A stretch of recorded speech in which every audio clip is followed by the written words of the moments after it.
नमस्कार, hello everyone. आज हम बात करेंगे लीवर सिरोसिस के बारे में। अब लीवर सिरोसिस में क्या होता है? लीवर सिरोसिस में जो आपके सेल्स होते हैं लीवर के, वो परमानेंट डैमेज हो जाते हैं और लीवर का जो स्ट्रक्चर होता है वो परमानेंट चेंज हो जाता है, डैमेज हो जाता है। बेसिकली जो लीवर की सेल्स होती हैं वो इंजर्ड हो जाती हैं और वहाँ पे कुछ ऐसे ग्रुप इकट्ठे हो जाते हैं, डैमेज सेल्स के क्लम्प फॉर्मेशन हो जाती हैं और आपका सर्कुलेशन भी लीवर का डिस्टर्ब हो जाता है। अब जो आसपास के जो ऑर्गन्स हैं वो भी वहाँ पे भी प्रेशर होगा, क्योंकि वो जो आर्टरीज आपकी इफेक्ट हुई है लीवर की, वहाँ पे भी प्रॉपर फंक्शनिंग नहीं हो पाएगी और सर्कुलेशन भी आपका डिस्टर्ब हो जाएगा लीवर का। कुछ ऐसी वहाँ पे नोड्यूल फॉर्मेशन हो जाते हैं लीवर में, जिसकी वजह से वहाँ पे आपकी सर्कुलेशन डिस्टर्ब हो जाती है। अब नॉर्मल हम जानेंगे कि लीवर की नॉर्मल फंक्शनिंग क्या है। सबसे पहला फंक्शन है लीवर का, वो मेटाबॉलिज्म में हेल्प करता है। कुछ ऐसे फैट, कार्बोहाइड्रेट्स, प्रोटीन आपके मेटाबॉलिज्म में हेल्प करता है। आप कुछ भी खाएंगे उसको पाचन में आपके हेल्प करता है। दूसरा आपका वो सिंथेसिस में हेल्प करता है, बनाने में हेल्प करता है, जैसे ग्लूकोज बनाने में हेल्प करता है, क्लोटिंग फैक्टर में हेल्प करता है। तो इसके लीवर के कई सारे फंक्शन होते हैं। और तीसरा वो हेल्प करता है स्टोरेज में, स्टोरेज करके रखता है, जैसे vitamin B12, vitamin D and vitamin A and कुछ प्रोटीन्स, अमीनो एसिड्स वो स्टोर करके रखता है। अब ये जो नॉर्मल फंक्शन है लीवर का, जब लीवर ही डैमेज है तो ये सारा फंक्शन डिस्टर्ब हो जाएगा। आप इस तरीके से समझ सकते हैं कि सिरोसिस में क्या दिक्कत हो सकती है। ये जो नॉर्मल फंक्शन है वो डिस्टर्ब हो जाएगा। जो ये अपना वर्क कर पा रहा है वो उसका वर्क नहीं कर पाएगा। अब जानेंगे कि हम क्या क्या इसके सिम्टम्स हो सकते हैं लीवर के। सबसे इनिशियल स्टेज में हमें कोई भी सिम्टम देखने को नहीं मिलते हैं, पेशेंट ईजिली डायग्नोसिस नहीं होते हैं। कुछ आप डिजीज़ से सफ़र कर रहे हो तो मैंने जो आपकी पहली वीडियो में आपको बताया था कि आपको सिम्टम्स आएंगे, जैसे कि पहला सिम्टम्स हो सकता है कि आपको भूख नहीं लग रही है, कुछ भी खा रहे हो तो इनडाइजेशन फील हो रहा है या आपको पेन हो रहा है, हल्का हल्का पेन महसूस हो रहा है। तो वो नॉर्मल जो सिम्टम्स आपको मैंने पहली वीडियो में बताए वो इनिशियल स्टेज पे आपको देखने को मिलेंगे कि उन बीमारियों के कारण आपको ये सिम्टम्स आए, जैसे भूख का ना लगना, कॉन्स्टिपेशन और बॉडी में ईचिंग हो रही है, बिलीरुबिन की मात्रा लेवल ज़्यादा बढ़ जाता है, उसकी वजह से ईचिंग होती है। तो आपको ये सारे सिम्टम देखने को मिलेंगे। लेकिन आगे जाके जब आपको लीवर सिरोसिस हो जाता है तो एंड स्टेज में आपको क्या क्या सिम्टम्स, कॉम्प्लिकेशन और सिम्टम्स देखने को मिल सकते हैं। पहला जो मेन सिम्टम है एसाइटिस, आपके जो एब्डोमेन में पानी इकट्ठा हो जाता है, पानी भर जाता है।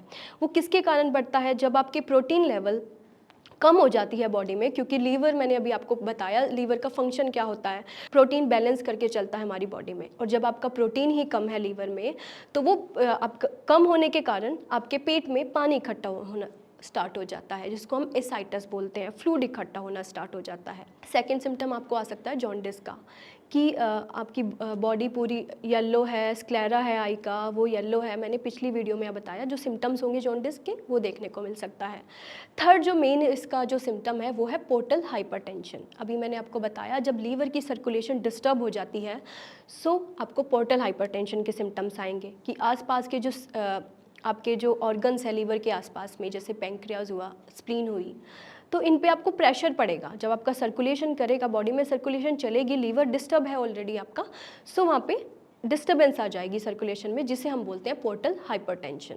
आसपास की जो आर्टरीज होती हैं उन पे प्रेशर पड़ने के कारण तो ये आपको सिम्टम आता है पोर्टल हाइपरटेंशन का। बेसिकली ये तभी होता है जब आपका लीवर की जो लेयर्स है डेड है, सिरोसिस है, तभी ये सिम्टम आता है। ये एंड स्टेज पर आता है, आपको पहले ये सिम्टम देखने को नहीं मिल सकता है। अगला जो मेन सिम्टम है, हमें क्लम्प मिलेंगे, जो नेल्स हैं आपके, क्लम्पिंग मिलेगी वहाँ पे, तो वो भी एक सिम्टम है। ऑब्जर्व करने से पेशेंट के जो नेल्स हैं वो क्लम्प मिलेंगे, तो ये ये भी एक मेन सिम्टम है। अब जो आसपास के हार्मोन्स हैं, क्योंकि एक लीवर एक ऐसा ऑर्गन है जो आपके हार्मोन को भी बैलेंस करके चलता है। मेल हो या फीमेल हो, उनके भी हार्मोन्स हैं वो भी इम्बैलेंस हो जाते हैं। मेल को इम्पोर्टेंसी भी हो सकती है, ये आगे के सिम्टम्स है जो कॉम्प्लिकेशन जिसे हम बोल देते हैं। फीमेल में हेयर की ग्रोथ हो रही है या फिर मेल में हेयर की ग्रोथ होती है, वो जब हार्मोन इम्बैलेंस हो जाएंगे आपको कई सारे सिम्टम देखने को मिल सकते हैं। अब मेन सिम्टम इसका है एनीमिया, क्योंकि जो लीवर होता है आपके B12 को और फोलिक एसिड को हेल्प करता है बनाने में। सो स्टोर भी करता है, बनाने में भी हेल्प करता है। अब जब B12 एंड फोलिक एसिड ही नहीं बन रहा है तो आपकी खून की कमी होना स्टार्ट हो जाएगी शरीर में। यानी पेशेंट मोस्टली जो जिसको सिरोसिस ऑफ लीवर होता है उस ये अफेक्ट होता है और उसको जो ब्लड की वैल्यू होती है बॉडी में वो कम ही मिलेगी इन पेशेंट्स में। सो एक आपको ये भी सिम्टम देखने को मिल सकता है। नेक्स्ट सिम्टम आपको देखने को मिलता है कि आपके प्लेटलेट्स काउंट कम हो जाते हैं। वो इसलिए होते हैं क्योंकि आपका लीवर प्रॉपर फंक्शन नहीं कर रहा है, तो इन पेशेंट्स में हमें प्लेटलेट्स काउंट जब देखेंगे तो कम मिलेंगे। अब बेसिकली जब प्लेटलेट्स काउंट कम है तो ईजिली क्या होता है, आपकी बॉडी में ब्रूशेस फॉर्मेशन हो जाती है, ब्लू हो जाता है पार्ट। कुछ भी थोड़ी सी चोट लगी तो पेशेंट को पूरा एरिया ही ब्लू हो गया है, तो ये भी सिम्टम हमें देखने को मिल सकता है। पाम हम देखेंगे पेशेंट के, ऑब्जर्व करेंगे तो वहाँ पे भी रेडनेस मिलेगी या ब्लू हो रहा है, पूरा साइनोसिस भी हमें सिम्टम देखने को मिल सकता है। तो ये ऐसे कई सारे सिम्टम हैं जो सिरोसिस के बाद हमें देखने को मिलते हैं। ये कॉम्प्लिकेशन है एक, जो ये सारे सिम्टम्स हमें देखने को मिल सकते हैं। अब नेक्स्ट वीडियो में आपको मैं बताऊंगी कि क्या आपको डाइट फॉलो करनी चाहिए और कैसे आप इसको डायग्नोज कर सकते हो।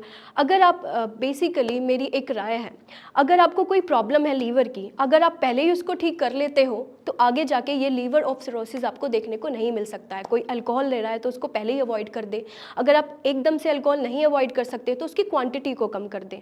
और डिजीज़, कितनी सारी ऐसी डिजीज़ेज़ हैं उसको पहले ही प्रिवेंट करके चलें। जॉन्डिस है तो उसको आप प्रिवेंट करें। मैंने आपको कितनी सारी वीडियोस में इतनी सारी डिजीज़ेज़ बताई हैं, उन पे थोड़ा ध्यान दें, अपनी बॉडी पर ध्यान दें, ताकि ये सारी कॉम्प्लिकेशन आपको देखने को ना मिले। क्योंकि ये डिजीज़ एक नॉर्मल डिजीज़ नहीं है कि एक्यूटली आपको हो गई, धीरे धीरे ये प्रॉब्लम आती है, क्रॉनिक है। तो आप इसको ध्यान रख सकते हैं, अपनी हेल्थ पे ध्यान रखें, अपनी डाइट पर ध्यान रखें। और एक मैंने मेन पॉइंट आपको बताया था, ओबेसिटी। अगर आप पहले ही अपना वेट कम कर सकते हैं तो आपको फैटी लीवर की भी समस्या नहीं आएगी कि जो एक्स्ट्रा फैट है आपकी बॉडी में वो आपके लीवर को अफेक्ट करे। अगर कोई भी ऐसी समस्या है आपको तो हमारे नीचे दिए गए नंबर पर आप कॉल करें, हमारे डॉक्टर से कंसल्ट करें और आप रिपोर्ट शेयर कर सकते हैं। और तब तक के लिए अपने ख्याल रखें। मिलते हैं नेक्स्ट वीडियो में। नमस्कार।